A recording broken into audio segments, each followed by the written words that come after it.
नमस्कार, तुम्हा सर्वांना श्रेया रेसिपीमध्ये तुमचे स्वागत आहे। आज मी बनवणार आहे जांभूळ थंडगार ज्यूस। जांभूळ ज्यूस एकदा प्याल तर सारखं बनवाल। अशा चविष्ट रेसिपीसाठी चॅनलला सबस्क्राइब करा। मी इथे एका प्लेटमध्ये जांभळ घेतलेले आहे। त्या जांभळाचा आपल्याला आता चाकूच्या साहाय्याने सर्व जांभळाचा गर काढून घ्यायचा आहे। मी इथं गर काढून घेत आहे।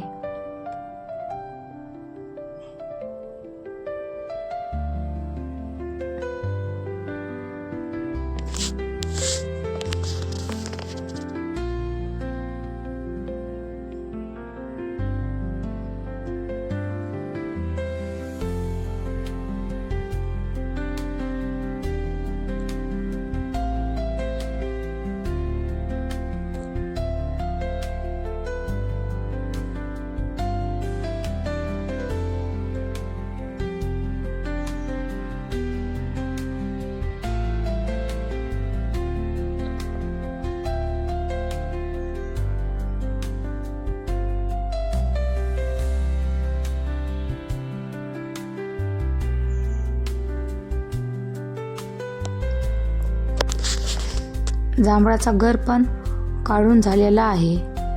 मी सर्व जांभळाचा गर काढून घेतलेला आहे।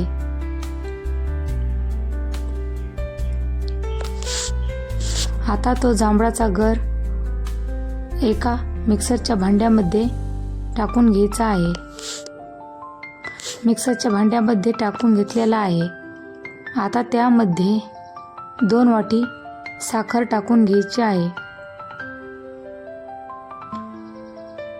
त्यामध्ये 2 वाटी साखर पण टाकून झाली आहे। त्यामध्ये थोडंसं पाणी पण टाकायचं आहे। आता तो पाणी टाकून झालेला आहे। आता मिक्सरला तो ज्यूस बनवून घ्यायचा आहे। तो ज्यूस पण मिक्सरला बारीक करून झालेला आहे। ज्यूस पण मस्त बारीक तयार झालेला आहे। आता तो ज्यूस आपल्याला ग्लासमध्ये ओतून घ्यायचा आहे।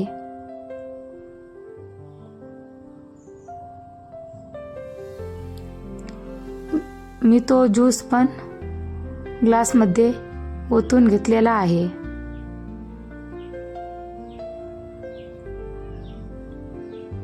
आता त्यामध्ये आपल्याला बर्फ टाकून घ्यायचा आहे। बर्फ टाकल्याने तो जांभूळ ज्यूस आपल्याला थंडगार लागतो। त्यामुळे त्या जांभूळ ज्यूसची टेस्ट पण वाढते। त्यामुळे आपल्याला 2 खडे बर्फाचे टाकायचे आहे। बर्फ पण टाकून झालेला आहे। आपला जांभूळ ज्यूस थंडगार तयार झालेला आहे। हा ज्यूस तुम्ही जांभळा आहे तोपर्यंत नक्की करून बघा।